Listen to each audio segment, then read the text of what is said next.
They called it the Cinder Night. What came from those dark, starless skies would change the world of Moss forever. The peace that had settled across the land was broken by an unconquerable nightmare. And that night, the animals nearly met their end.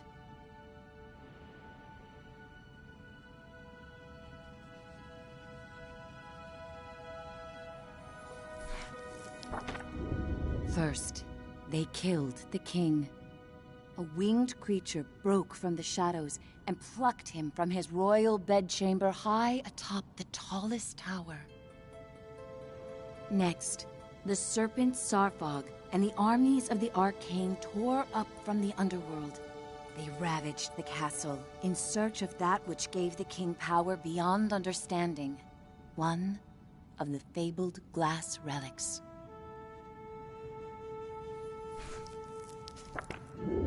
The Kingsguard fought bravely, but the castle soon pulsed with the Arcane's evil.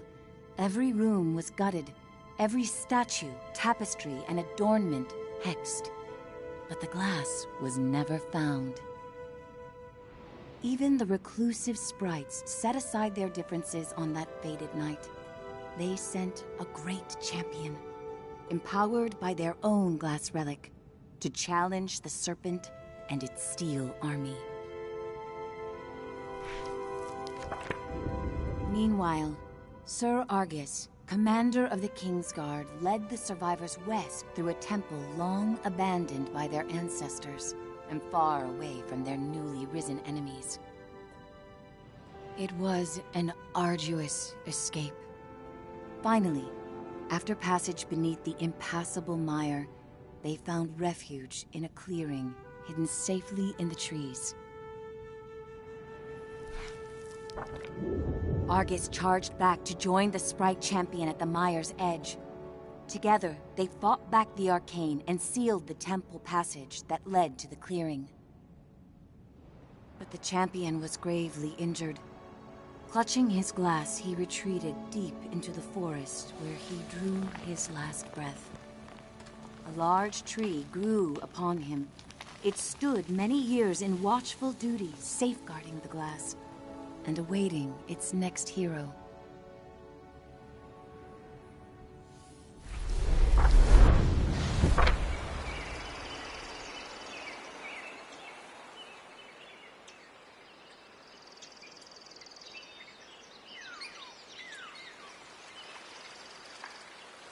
That hero, albeit an unlikely one, did arrive at a time she'd be needed most.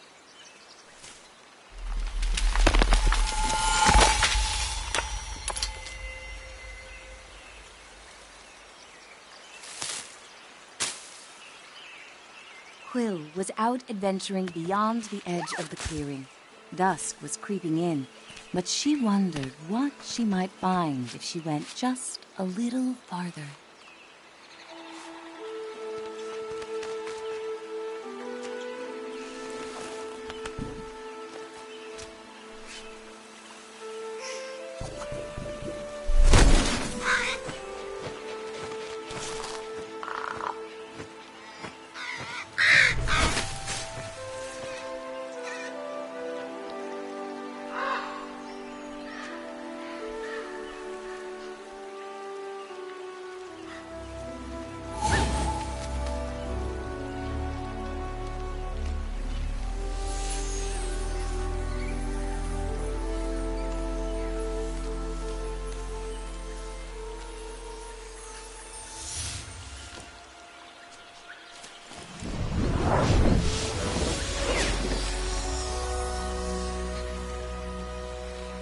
She was not exactly sure what she roused, but she felt no danger from the beings silently peering down at her.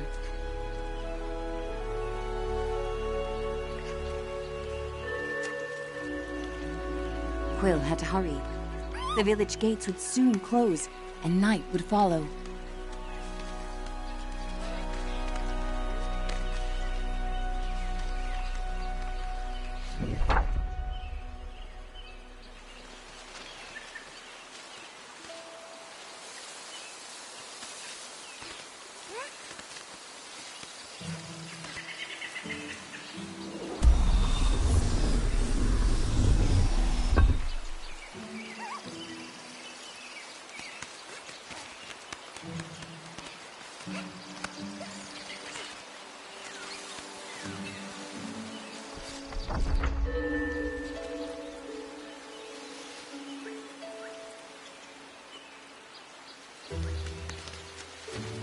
Night, her uncle often warned, was when danger was most present.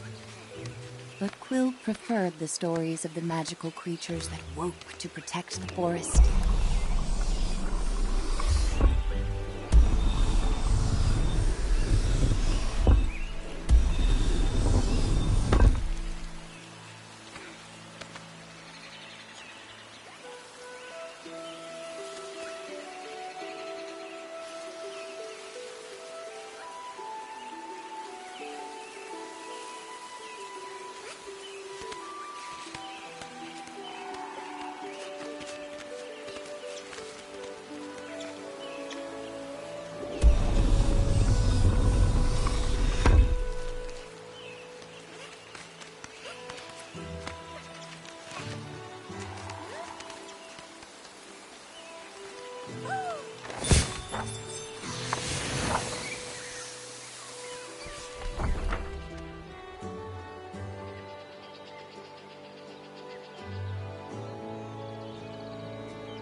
Thanks to her new friend, Quill had saved priceless grains from the Hourglass.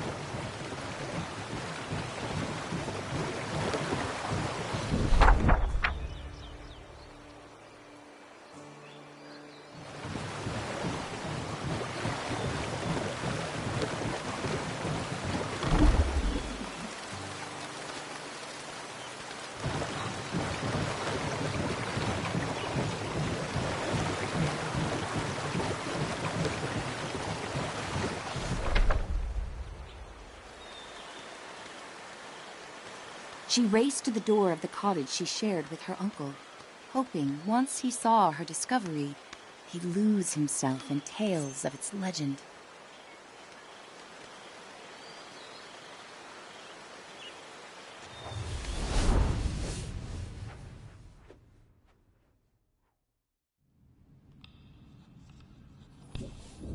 Uncle Argus was watching the evening light dim when Quill burst through the front door of their cottage. Uncle!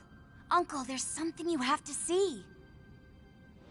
Out past the bell again, he scolded. Quill, I've told you countless times. I know, Quill replied, crestfallen. I didn't mean to worry you, but I found something strange and magical.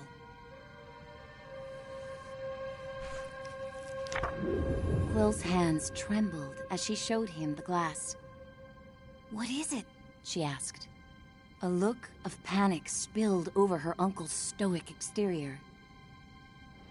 Where did you find this? Roared Uncle Argus. Quill had never seen her uncle so shaken.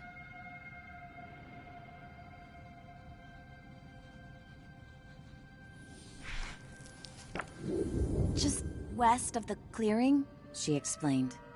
And as soon as I picked it up, something started helping me. Uncle Argus followed her motion. A reader? With you, here, right now? Quill, what you found is very powerful and very dangerous, he said with great concern. If I could take this burden from you, I would. But this reader has chosen.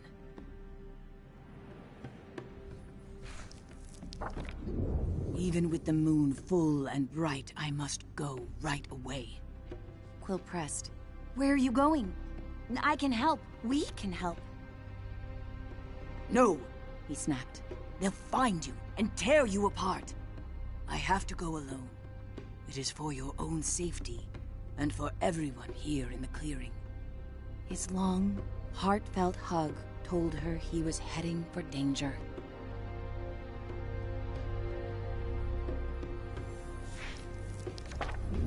I'll be back before midnight. Until I return, I need your word you will not leave the clearing with that glass. Promise me, Quill. I promise, she said reluctantly, wondering where her uncle was going so deep into the night.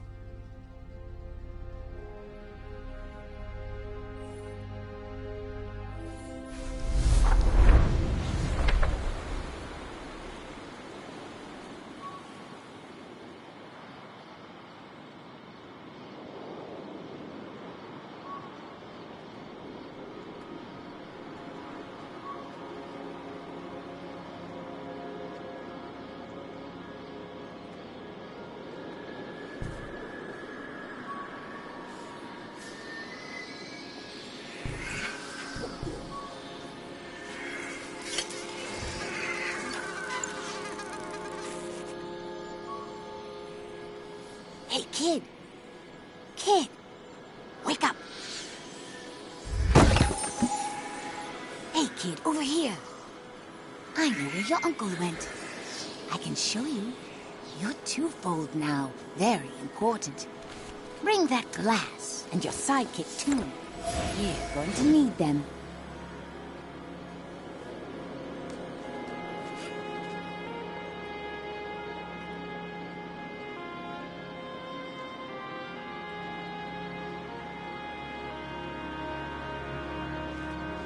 Quill called out, "Hey! Starthing, wait!"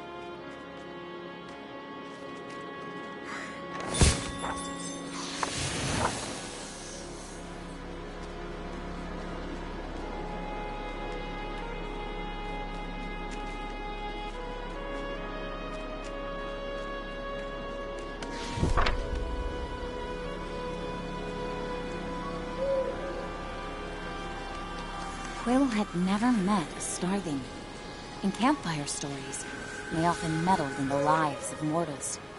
And when they appeared, mischief followed. Passage through the eastern gate was strictly forbidden. But despite her promise, Quill knew in her heart that Uncle Argus needed her.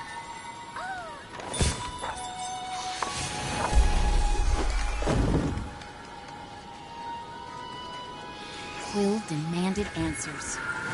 Starving, you can't just barge in here with your riddles. Where is he? What do you know?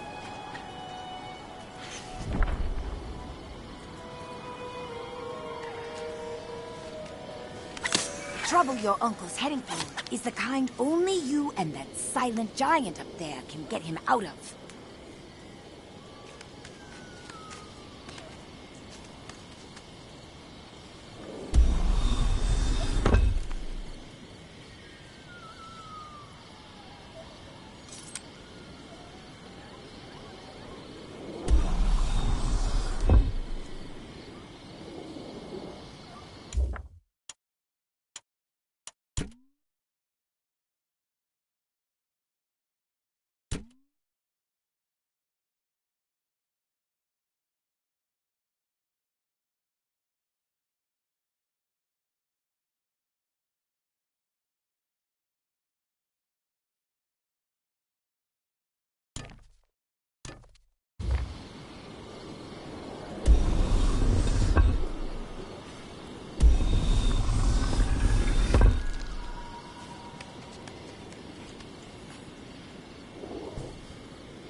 This way, kid, urged the starving. And don't forget to tuck your ears in.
Just on the other side is the mire, the starling assured her.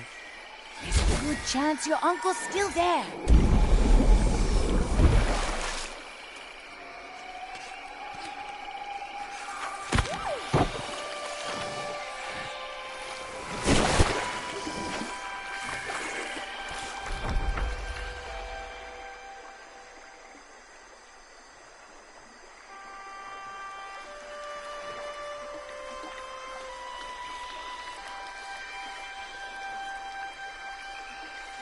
Did you hear that?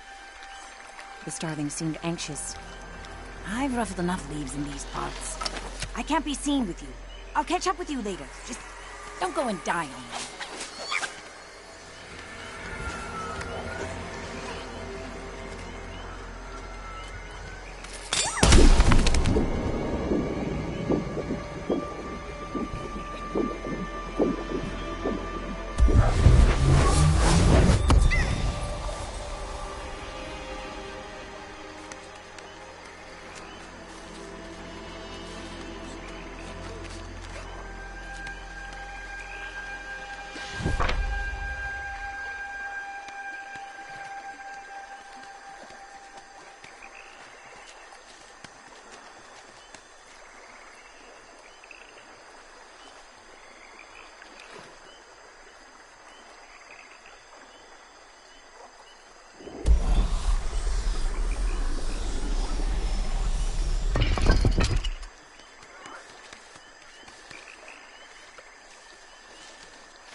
whisper echoed through the trees.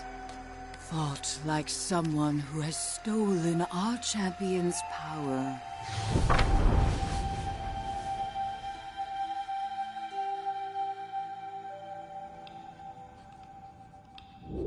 A small, yet fantastical band of sprites emerged surrounding Quill. I'm Veda, Root Seer of the Mire, and you have crossed into our domain.